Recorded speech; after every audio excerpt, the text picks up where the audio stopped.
Squadron leader, पहले आप ही बताइए, रुकना चाहिए था अभी कल या नहीं? जी, मैंने तो स्टूडियो में आते ही जब कदम रखा तभी कह दिया था कि रुकना 100% एज ए सोल्जर नहीं रुकना चाहिए था, बहुत ही क्लियर है। और मानव, इतनी देर से मैं ये सारी वार्तालाप सुन रही हूँ, मैं तो ये कह रही हूँ कि कश्मीर तो मुद्दा है ही नहीं, मुद्दा तो टेररिज्म है। जो उन्होंने किया है, जो वो करते आए हैं, जो टेररिस्ट करते आए हैं, पाक पूरे ग्लोबल वर्ल्ड में पता है कि एक फैक्ट्री है टेररिज्म की। सो मुद्दा कश्मीर का ट्रंप ले कहां से आए यही नहीं समझ में आ रहा। बात करनी चाहिए टेररिज्म की, उनका खुद का WTC उड़ा दिया गया था, उन्होंने ओसामा बिन लादेन को पकड़ के मारा है। क्या अफगानिस्तान का हाल किया, ठीक है, क्या अफगानिस्तान इराक का क्या हाल है? किया इन्होंने? बिल्कुल। अपनी लड़ाइयां लड़ने कहीं भी पूरी दुनिया में घूमते हैं और वो आ रहे हैं कश्मीर का मुद्दा लेके, जबकि पाकिस्तान का टेररिज्म उनको दिखाई नहीं देता, पाकिस्तान का टेररिज्म दिखाई नहीं देता। सो इसीलिए एज ए सोल्जर 100% कल हमें रुकना नहीं चाहिए था। मतलब आपके हिसाब से इंडिया का ऑब्जेक्टिव क्या था जो आपको लगता है कि हमने अभी अचीव नहीं किया, कल हमें और आगे जाना चाहिए था? देखिए, जो पहला ऑब्जेक्टिव था, जो दर्शाया गया था पॉलिटिक्स के माध्यम से, कि टेररिज्म के जो जितने भी जो इमीडिएट पहलगाम अटैक का जो इमीडिएट एक्शन था, कि ये जो हमें साइट्स पता है टेररिस्ट की, वो हमें उड़ानी थी, वो हमने कर दिया। लेकिन अब हमें पाकिस्तान का रिटेलिएशन होगा, ये गारंटी नहीं थी, ये भी नहीं पता था कि वो करेगा, और ये भी गारंटी नहीं थी कि वो नहीं करेगा। अगर उसने किया तो हमने जवाबी कार्रवाई करी। इसका मतलब हमने जो पहलगाम से अभी तक जो टाइम लिया, उसमें हम इतने रेडी हो गए थे कि हमें पता था कि अगर ऐसा होगा तो हम रिटेलिएट कर सकते हैं, और हमें उसकी क्षमता भी पता है। नाउ हमें उसकी क्षमता पता है, हाँ, बिल्कुल वही नहीं, मेरा इशारा दूसरी तरफ है। हाँ, मतलब ये पता है। नहीं, CNN की रिपोर्ट ये है कि वो नेशनल कमांड अथॉरिटी की मीटिंग बुला चुके थे, बाद में कैंसिल की गई है। उससे तो हमने अभी 3 फौजियों ने आपको बताया कि उससे हम डरते ही नहीं है।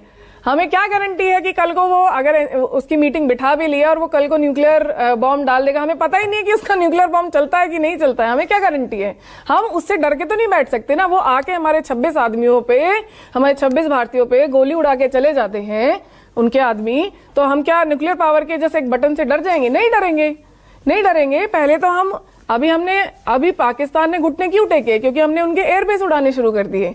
तो अगर हम 1, 1.5, 2 दिन और 4 दिन आगे बढ़ जाते तो शायद POK हम लेके ही वापस आते, है ना? आपको लगता है वाकई POK लेना संभव है? क्यों नहीं 100%। अच्छा, अगर देना संभव है तो लेना संभव क्यों नहीं है? वो 1947 था, तो क्या हो गया? अभी आप अगर हमारे 71 भी तो आप मिलिट्री कैपेबिलिटी तो देखिए ना, आप मिलिट्री कैपेबिलिटी देखिए कि उस टाइम पे कम थी, उनकी कम है, हम बता रहे हैं। और चाइना उनके साथ है, तो सामने नहीं रख सकते हैं। हाँ, सो व्हाट? अभी चाइना की कोई गारंटी नहीं है कि अगर लड़ाई बढ़ी तो चाइना नहीं कूदेगा। देखो, गारंटी तो किसी की भी नहीं है, गारंटी तो किसी की भी नहीं है। हमें अपना स्टैंड क्लियर करना होगा। अगर हम में कॉन्फिडेंस है कि हम कर सकते हैं तो हमें करना चाहिए, और हमें करना चाहिए था। लेकिन मैं एज ए सोल्जर, बिकॉज देखिए हमारे सुप्रीम कमांडर प्रेसिडेंट होते हैं, so I will again respect whatever the government has done, but as a soldier personally yes, we should not have stopped, and I am waiting for those official statements to come, so that पूरे भारत को ये clear हो कि ये जो decision लिया गया है ये क्यों लिया गया है। और ऑल्सो आई थिंक ये जो ANI पे जो भी बातें बोली गई हैं, ये बहुत ही इंपॉर्टेंट थी भारतीय जनता के लिए, बिकॉज अभी भी हमारा खून गर्म था।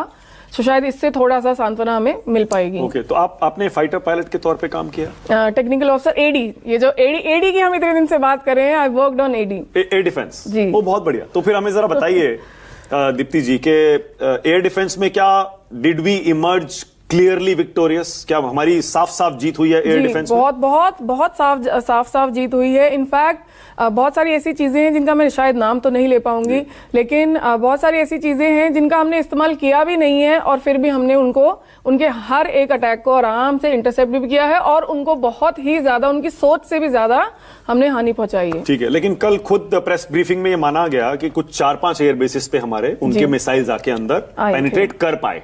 तो क्या ये एक हमारे लिए एक चिंता की बात है क्या? नहीं, बिल्कुल भी नहीं। देखिए, जब दोनों तरफ से गोला बारूद जाता है तो कहीं ना कहीं ऐसा होता है कि कई बार उनका नुकसान होगा और कई बार हमारा भी होगा। सो ये चिंता की बात नहीं है। Only thing is that we could be, हम हमेशा प्रिपेयर्ड रहें ऐसे अटैक्स के लिए, और हमारे जो AD हैं वो हम थोड़ा और एडवांस करें, दैट्स इट। ओके।